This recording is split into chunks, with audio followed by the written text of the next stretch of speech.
Polis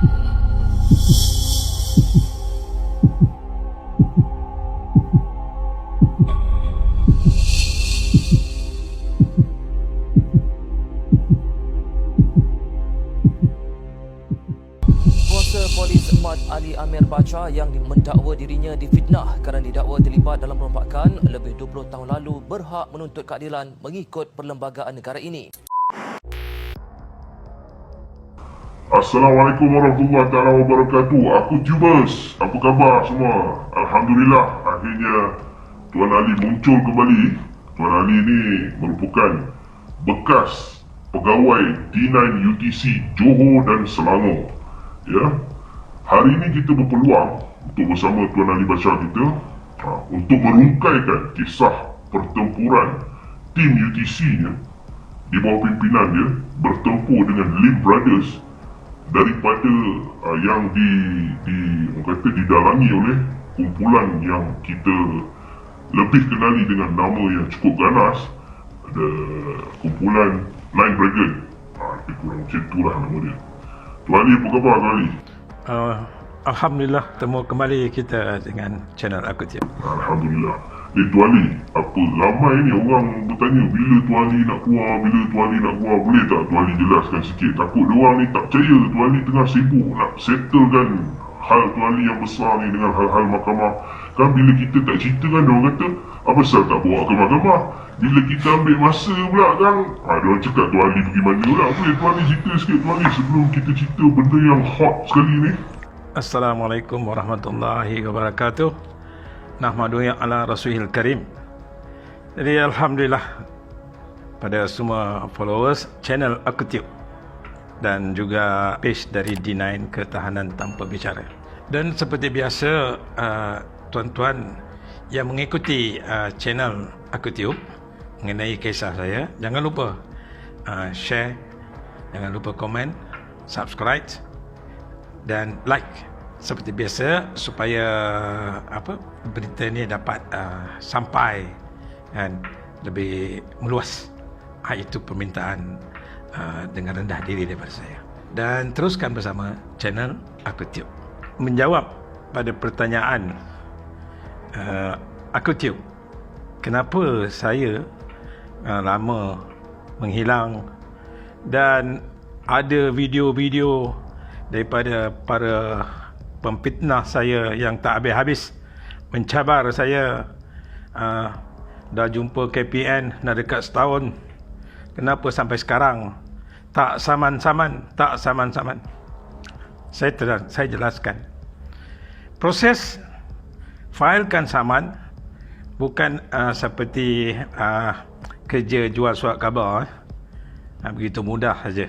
Apabila saya keluar sahaja daripada tahanan, tahun 2001 saya mula failkan saman pemula. 2001 saya failkan saman pemula dengan menyebut semua defendant tertera di situ daripada Kerajaan Malaysia, PDRM, mantan KPN yang arah saya ditangkap EO, nama dia ada dalam red saman saya tersebut.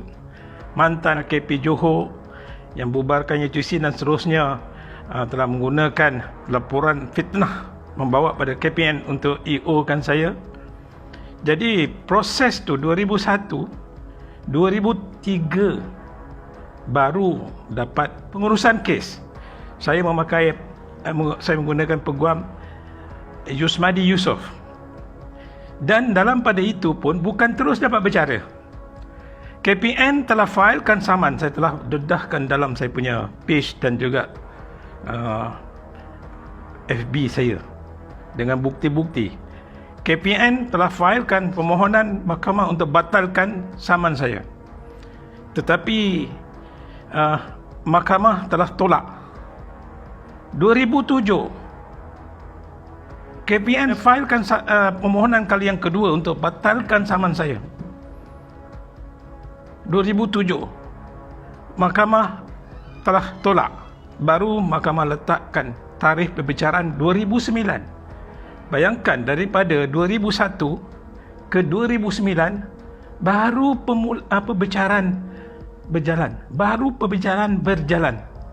Tetapi setelah saya beberapa kali saya telah ulangkan, bila ada intimidasi bermakna Hakim yang arif Datuk Hishamuddin Yunus telah bahagi 2 hari mesti dibicarakan dengan 7 isu yang telah dipersetujui. Antaranya adalah konspirasi, kemudian tahanan salah dan berbagai-bagai isu yang telah dikemukakan dan telah dipersetujui. Maka konspirasi ini melibatkan nama-nama yang telah saya sebut, defendant, namanya jelas. Tetapi hakim pada hari pembicaraan telah tidak meneruskan proceeding dan saya telah digagalkan dengan satu cara yang tidak betul, iaitu kalau saya teruskan proceeding, saya menang dapat arang, kalah dapat abu. Kalau tujuan saman saya untuk menuntut hak, kalau hakim telah beritahu pada peguam saya tanpa kehadiran saya dalam kamar, kan, sepatutnya untuk menarik saman ini setelah hakim Datuk Hishamuddin Yunus menetapkan pembicaraan, maka saya kena hadir dalam kamar dan di situ tawaran apa yang mereka tawar untuk saya tarikkan saman. Tapi apa yang jadi, saya tidak dipanggil, tapi intimidasi berlaku kalau saya teruskan. Saya menang dapat arang, kalah dapat abu, dan maka atas itu peguam saya nasihat kita terus lawan. Saya ada saksi, berapa orang saksi bersama saya masa peguam cakap begitu, kan? Jadi apa guna saya teruskan bila peguam pun dah bercakap itu, kan? Ini final pembicaraan, sepatutnya 2 hari. Okey, habis. Kemudian saya telah tunggu sampai bila saya mulakan balik tuntutan saya sekarang, bermula dengan PC saya pada bulan Disember 2018.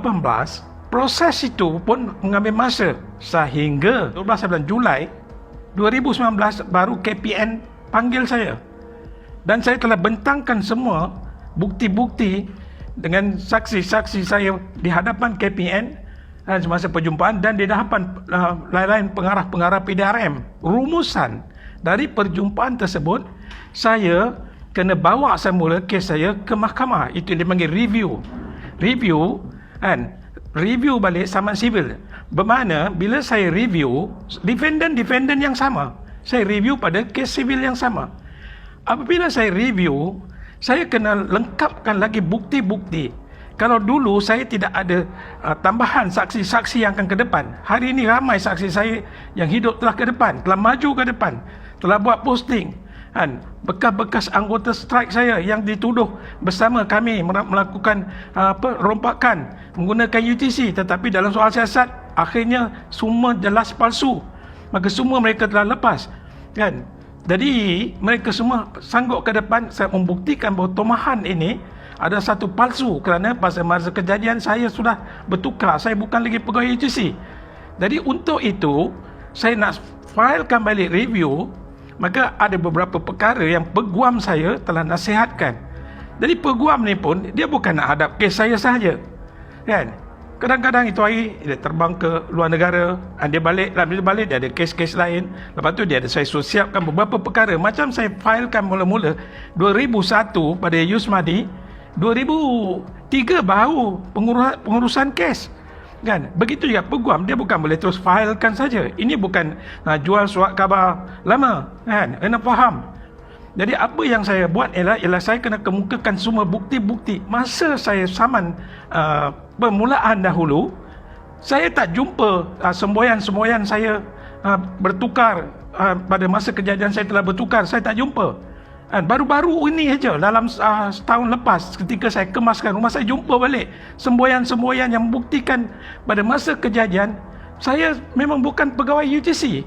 Jadi ini yang perkara semua saya akan serahkan pada peguam, kan? Dan semua benda ini akan jadi bahan-bahan, dan saya tidak boleh mendedahkan. Ada ramai lagi saksi-saksi utama saya live yang sanggup ke depan, yang mereka akan menjadi saksi bahawa segala tuduhan ini tidak benar. Jadi proses-proses ini peguam bukan boleh senang-senang saja nak menghadap kes saya saja. Jadi untuk itu dalam proses. Jadi setakat itu saya menjelaskan bahawa penama yang defendant namanya telah disebut dalam saman saya dan mereka akan datang di mahkamah.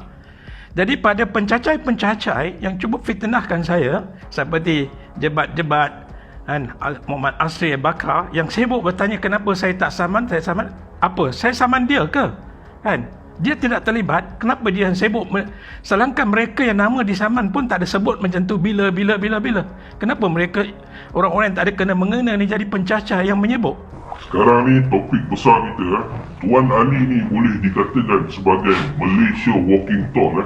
Pada siapa yang pernah tengok cerita The Rock Walking Tall, sejarah polis US, bagaimana dia dalam membenteras jenayah yang berat dan akhirnya dia ditikam belakang oleh grupnya sendiri. Begitu jugalah, itu cerita realiti yang dihadapi oleh Tuan Ali. Jadi Tuan Ali, boleh tak Tuan Ali ceritakan bagaimana saat-saat pertempuran ataupun kisah tentang Tuan Ali berdepan dengan pertempuran dengan Nine Dragon ni, yang dianggotai oleh orang yang digelar sebagai grup Lim Brothers ni. Boleh Tuan Ali kongsikan? Menjawab persoalan itu, ini satu pertanyaan yang sangat menarik. Tapi terlebih dahulu saya akan mengucapkan satu syabas dan juga salute saya kepada bekas-bekas anggota UGC JB daripada Civilian Team A dan juga Team Strike JB, seperti Ben, FB dia sekarang Ben Beckham, lepas tu ada Corporal Boon and Strike, arwah Corporal Saleh, arwah Arsyah. Lepas tu Civilian yang begitu telah beri sumbangan yang sangat dahsyat untuk menjayakan projek-projek, arwah Wan Noh Hanafiah, Corporal Saharudin Majid yang baru bersara baru-baru ini, Detektif Niwas Han, itu semua yang telah bagi sumbangan, Abdul Rahman Samian. Ini semua telah bagi satu sumbangan yang saya rasalah kalau tidak ada lagi lah sekarang yang bagi sumbangan begitu, yang kami telah tinggalkan keluarga dan kesenangan berehat-rehat untuk mengesan jenayah kumpulan yang begitu berpengaruh, sangat terancam. Pengaruh mereka bukan calang-calang. Apabila saya menupaskan kumpulan Lim Brothers yang daripada Dragon 9, Lim Kong Hua, dia bukan calang-calang orang. Bila saya tangkap Alam Batu Pahat, tu ada tuan punya night club di Batu Pahat, ini semua bukan calang-calang orang. Dan bila saya tangkap untuk siasat, ada saja tangan-tangan gaib yang masuk campur, saya lepaskan. Saya bukan mudah nak siasat, tetapi bila saya semasa itu UTC belum ditubuh lagi, saya telah melakukan sendiri dengan tenaga saya gembeling, dibantu oleh detektif yang committed, 2-3 orang saja membantu saya semasa proses saya siasatan untuk mengesan kumpulan penjenayahan ni.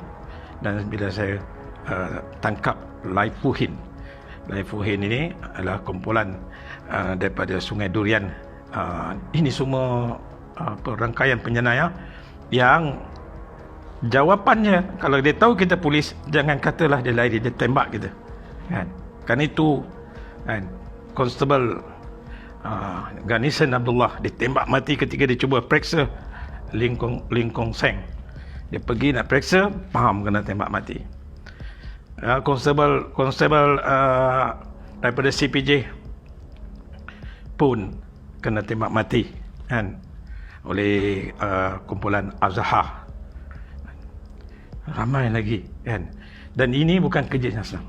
Dan semasa saya mengesan kumpulan-kumpulan ini,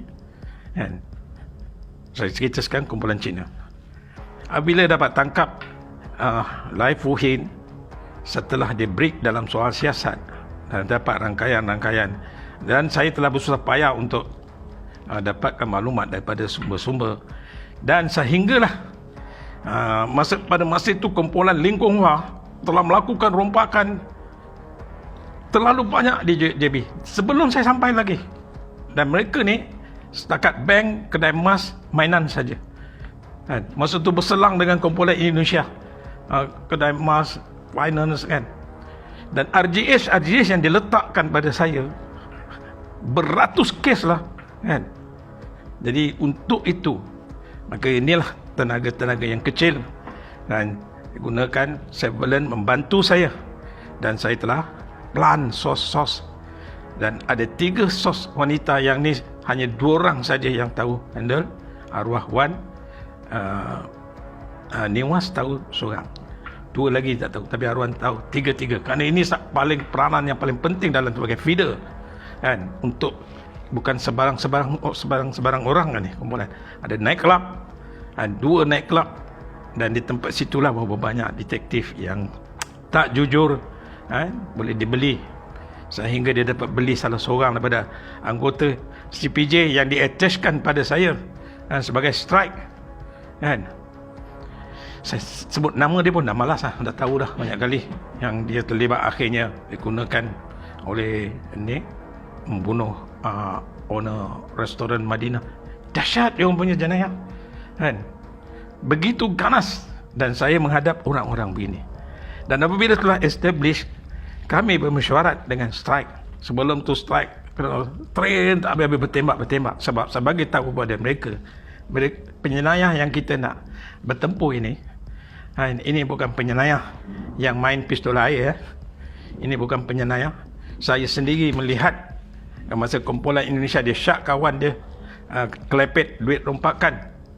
Masa dia bawa saya, masa tu saya dalam misi undercover di Taman Johor, dia pukul, dia bakar hidup-hidup kawan dia.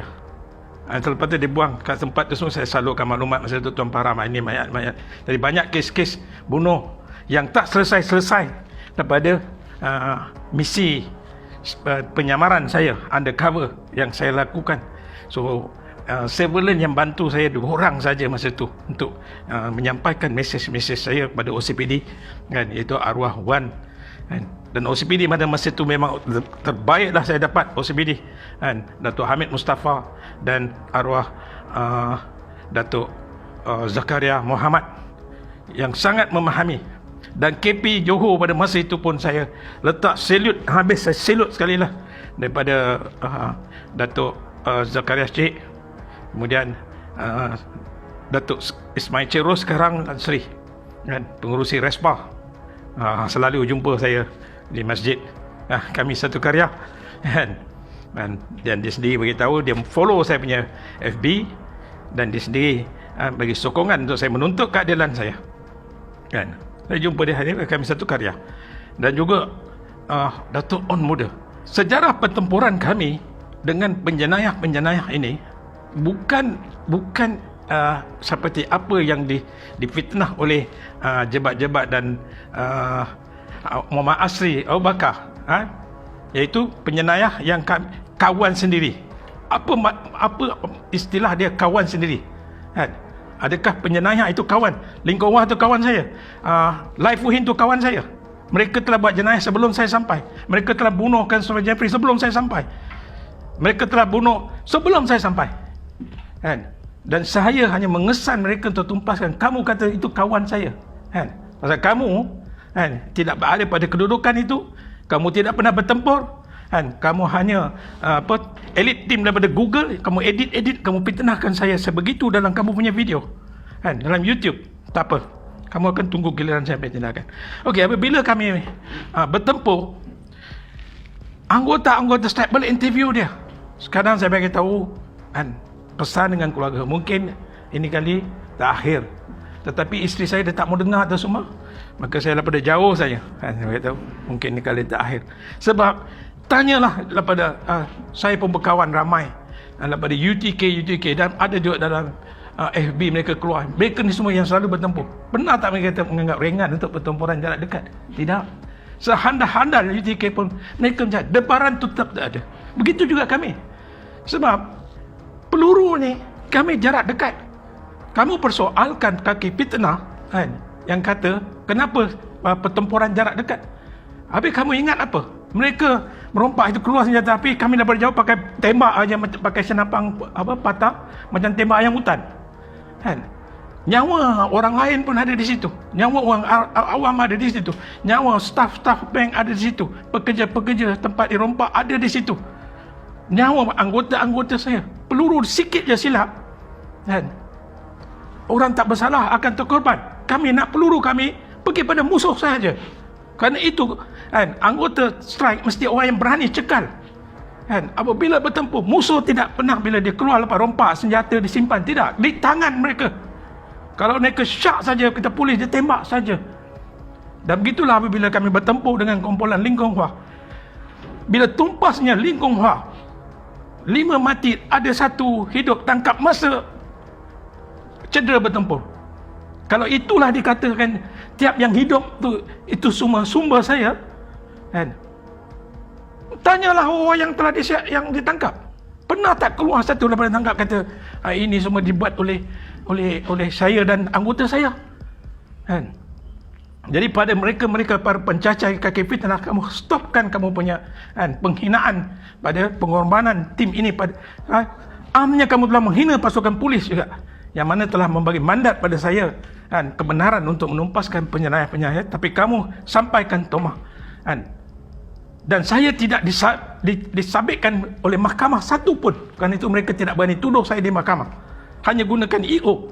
Sebab tidak ada perlu bukti, tidak boleh apa. KPN nak menteri sains masuk. Beginikah keadilan telah dibagi pada saya? Maka itu yang saya nak dedahkan. Betapa bahayanya pengorbanan yang dibalas dengan begitu jelek sekali.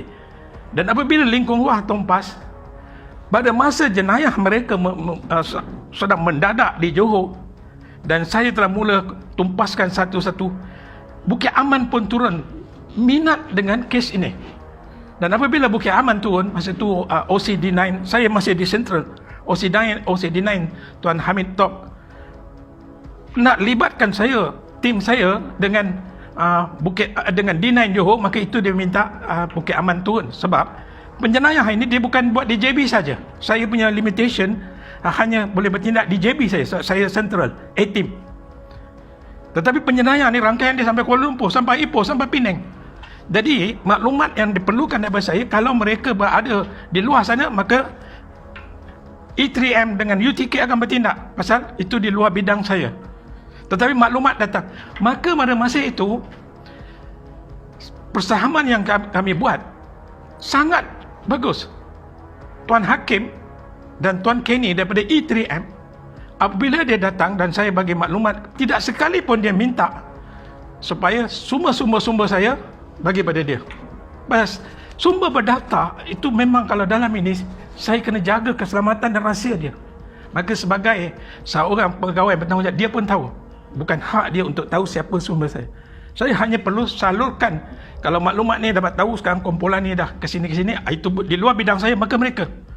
Kerana itu bila saya tumpaskan Saki-Baki kumpulan Ling Kong Hua, Dragon 9 yang saya berpengaruh ni, maka bila mereka lari ke Ipoh, di Bercam, masa tu di Johor, saya nama projek tu Ops Api Selatan. Tapi kumpulan yang sama, Saki-Baki, bila 2-3 grup dia dah mula tumpas, Tony Abdullah dah kena tembak semasa turun nak tembak nak bunuh saya dengan kumpulan dia, dan adik Wong Chi Kong pun tumpas masa itu.